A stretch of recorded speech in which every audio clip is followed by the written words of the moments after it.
Hello friend, मैं राजन NCERT अधिकारी academy में आपका स्वागत करता हूं। आज हम बात करने वाले हैं हिमालय तथा उनके भाग। यानी यहाँ से क्वेश्चन ये समझ लीजिए कि पेट क्वेश्चन, चाहे कोई भी कंपटीशन एग्जाम हो, चाहे यूपीएससी हो, पीएससी हो या तो एसएससी हो या कोई भी एग्जाम हो, बहुत ही ज्यादा यहाँ से क्वेश्चन आते ही जाते रहते हैं। तो यहाँ से कुछ सॉर्टेड ट्रिक्स के माध्यम से कैसे इसको याद करें, इसके माध्यम से चूंकि हम वीडियो बनाने की कोशिश किए। तो बात करते हैं हमारे जितने भी हिमालय हैं, हिमालय से रिलेटेड जितने भाग है वहां से रिलेटेड क्या क्या क्वेश्चंस बनते हैं डिक्टो पॉइंट्स में। ठीक है, तो सबसे पहले हम बात करते हैं हिमालय के कुल 4 भाग हैं। आपको पहले ही देखा है कि हिमालय कुल 4 भाग हैं। एक ट्रांस हिमालय हो गया, एक बृहद हिमालय हो गया और एक मध्य हिमालय और शिवालिक हिमालय, टोटल 4 भाग हो गए।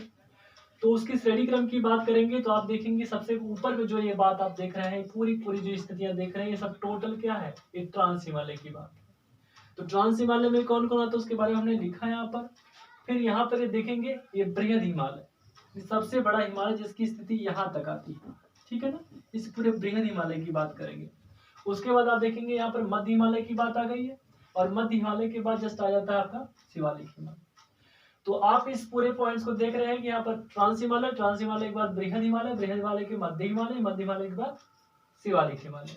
अब इसकी 4 श्रेणियां हैं श्रेणी क्रम में ऊपर से लेकर नीचे तक। तो ट्रांस हिमालय की बात करेंगे तो ट्रांस हिमालय में हमने देखा कि काराकोरम, ऊपर से ध्यान देखिए श्रेणी क्रम की बात है, ऊपर से काराकोरम लद्दाख, काराकोरम लद्दाख, यहाँ पर कैलाश हो गया, जास्कर हो गया, कैलाश हो गया, जास्कर हो गया। यानी श्रेणी क्रम की बात करेंगे, कैलाश जास्कर, यानी ऊपर से नीचे तक कौन कौन कैसे कैसे है उसकी बात करेंगे। तो आप देखेंगे सबसे ऊपर कौन है, काराकोरम है, दूसरे नंबर पे लद्दाख है, तीसरे नंबर पे काराकोरम जो तिब्बत में है। ठीक है, और उसके बाद जास्कर श्रेणी आपके भारत से रिलेटेड देख लेते हैं। तो ऊपर से नीचे तक की बात करेंगे तो श्रेणी क्रम में है।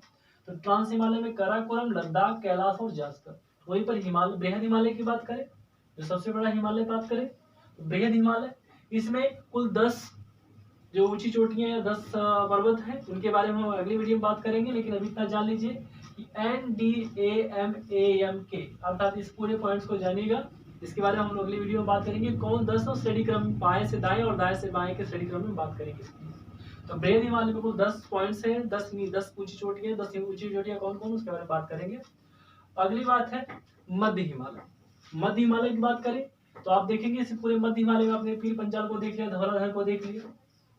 तो पीर पंजाल हो गया, धौलाधर हो गया, महाभारत सीरीज आपने देखा, यहाँ पर नेपाल के पास महाभारत सीरीज हो गया, कुल्लू घाटी हो गई, कांगड़ा घाटी हो गई और कश्मीर घाटी, ये सभी की सभी स्थितियां कहाँ पर है, मध्य हिमालय में। पुनः देखते हैं पीर पंजाल धौलाधर, पीर पंजाल उत्तर है, जब नीचे क्या है धौलाधर हो गया। पीर पंजाल धौलाधर महाभारत सीरीज आप देखेंगे इसको। ठीक है, उसके बाद कुल्लू घाटी, कांगड़ा घाटी और कश्मीर घाटी, ये सभी की सभी कहाँ पर है, मध्य हिमालय में। और वहीं पर हम बात करें शिवालिक की बात, तो शिवालिक में जितनी भी दून है या जितनी घाटियां हैं सब कुछ शिवालिक में पाई जाती हैं। तो सबसे नीचे जो देखेंगे शिवालिक, जिसके बाद मैदान स्टार्ट हो जाता है, उसकी बात हम करेंगे शिवालिक की बात, जिसमें दून और घाटियां पाई थी। कुछ नोट्स मैंने क्या किया कि मध्य व शिवालिक के बीच जो लंबवत घाटियां पाई थी इसे दून या घाटियां कहते हैं, ना जानेगा। दून या घाटियां कहाँ पाई थी, मध्य और शिवालिक के बीच में पाई जाती है। ठीक है, इस तरह से हमने देखा कि काराकोरम, लद्दाख, कैलाश, जास्कर आपके ट्रांस में हो गया। उसके बाद आपने देखा कि बृहद में जो 10 है पॉइंट्स, उसके बारे में अगली वीडियो में बात करेंगे। मध्य की बात करेंगे, पीर पंजाल हो गया, धौलाधर हो गया, महाभारत सीरीज हो गया, कश्मीर घाटी, कुल्लू कांगड़ा घाटी, ये सभी हो गई। और शिवालिक में जितनी दून है चाहे जितनी घाटियां सब कुछ इसी पाई जाती है। नोट्स में हमें बता दिया कि मध्य हिमालय और शिवालिक हिमालय के बीच में जो लंबवत घाटियां उसे दून या घाटियां कहते हैं। ठीक है, यहाँ से क्वेश्चन हो गए। अब एक क्वेश्चन आता है कि हिमालय को मुख्यतः नदियों के हिसाब से बांटा भी गया है। ये तो हो गया हमारी सीरीज के ऊपर से लेकर नीचे तक, लेकिन नदियों के हिसाब से अगर बांटा जाए तो नदियों को हिसाब से इसको देखेंगे तो मुख्यतः 4 भागों में आप देखेंगे, कश्मीर हिमालय, कुमायूं हिमालय, नेपाल हिमालय और असम हिमालय। तो कश्मीर हिमालय का शुरुआत क्या है कि सिंधु नदी, यानी आप देखेंगे यहाँ पर क्वेश्चन भी आता है कभी कभी कि यहाँ पर लद्दाख हो गया और बीच में क्या हो गया, जास्कर। ये लद्दाख और जास्कर के बीच में प्रवाहित होने वाली नदी का क्या नाम है, तो सिंधु नदी। ये लद्दाख और जास्कर के बीच में प्रवाहित होने वाली नदी कौन है, सिंधु नदी। ठीक है ना। अब यहाँ पर क्वेश्चन क्या है कि सिंधु और सतलज के बीच में जो हिमालय है, सिंधु नदी और सतलज के बीच में जो हिमालय है, इसके बीच में जो हिमालय का नाम, उसका नाम क्या है, कश्मीर हिमालय।